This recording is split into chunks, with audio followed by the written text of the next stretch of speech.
আদাব ও নমস্কার বন্ধুরা, স্বাগত জানাচ্ছি ব্যঞ্জন কুকিং স্টুডিওতে। আগে আমার চ্যানেলটি শ্রাবন্তী হেসেল নামে পরিচিত ছিল, যেখানে আপনারা দেখেছেন অনেক নিত্য নতুন ও মজাদার রান্না। এখন নতুন নামে আপনাদের সামনে হাজির হয়েছি।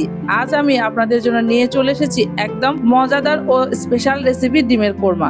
চলুন তাহলে আর দেরি না করে রান্নাটা শুরু করি।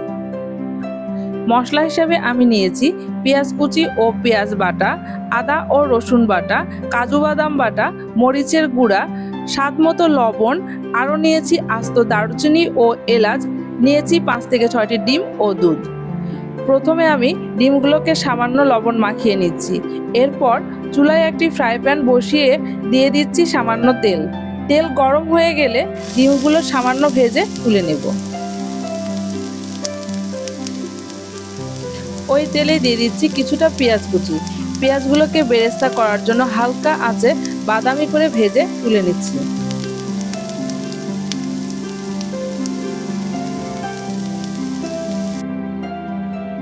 এখন দিয়ে দিচ্ছি আস্ত দারুচিনি ও এলাচ।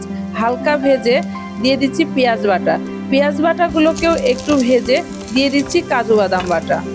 সামান্য কষিয়ে দিয়ে দিচ্ছি 1 চামচ করে আদা ও জিরা বাটা, 1/2 চামচ রসুন বাটা ও স্বাদ মতো লবণ। আরও দিয়ে দিচ্ছি 1/2 চামচ করে মরিচের গুঁড়া।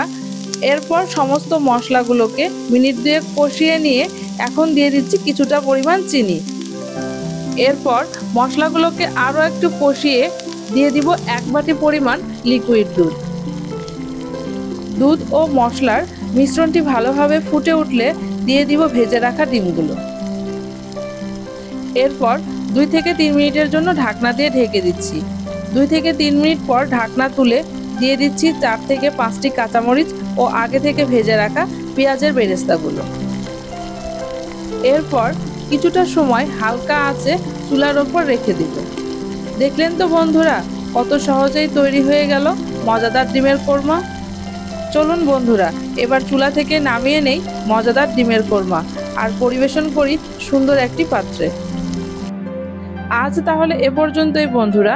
আমার রান্নাটা যদি ভালো লেগে থাকে তাহলে সাবস্ক্রাইব করুন আমার চ্যানেল ব্যঞ্জন কুকিং স্টুডিও। আর আশা করি লাইক, কমেন্ট ও শেয়ার করে পাশে থাকবেন। সবাইকে আবারও অনেক অনেক ধন্যবাদ।